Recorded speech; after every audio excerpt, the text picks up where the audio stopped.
A filosofia da história de Santo Agostinho, como apresentada em sua obra monumental Cidade de Deus, é um dos mais importantes marcos do pensamento histórico e teológico da Antiguidade tardia. Escrita no contexto da decadência do Império Romano e da invasão de Roma pelos visigodos em 410 d.C., a obra busca oferecer uma interpretação cristã do curso da história humana, contrapondo as perspectivas pagãs predominantes na época. Agostinho estrutura sua filosofia da história em torno de duas cidades, a Cidade de Deus e a Cidade dos Homens. Essas cidades são, em termos metafísicos, duas comunidades espirituais formadas com base nos amores e desejos humanos.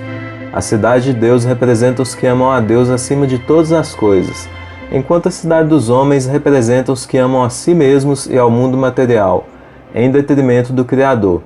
Essas duas cidades coexistem na história, mas estão em constante tensão, sendo a história humana o palco onde se desenrola essa batalha espiritual.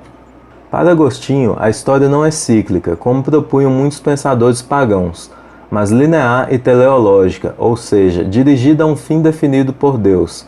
Ele rejeita as interpretações que atribuem a queda de Roma à adoção do cristianismo, e argumenta que a história humana segue um plano divino que culminará no juízo final e no triunfo da Cidade de Deus.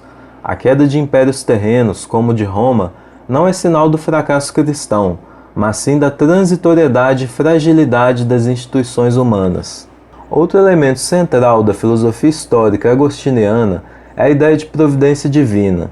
Deus age na história como um diretor invisível, conduzindo os eventos conforme seu plano maior, mesmo que esse plano nem sempre seja compreensível aos seres humanos. Essa perspectiva confere à história um sentido transcendente, no qual as adversidades e catástrofes são vistas como parte de um propósito maior. Agostinho também destaca o papel do pecado original como ponto de partida para a divisão entre as duas cidades. A história humana é marcada pela luta constante contra as consequências do pecado, e é apenas através da graça divina que os indivíduos podem ser redimidos e incorporados à cidade de Deus.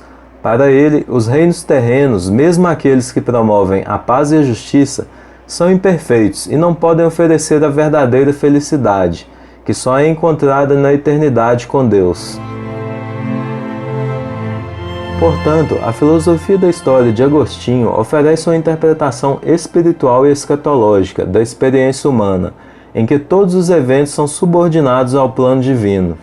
Sua análise não apenas respondeu às angústias de seu tempo, mas também influenciou profundamente o pensamento histórico e teológico do Ocidente por séculos.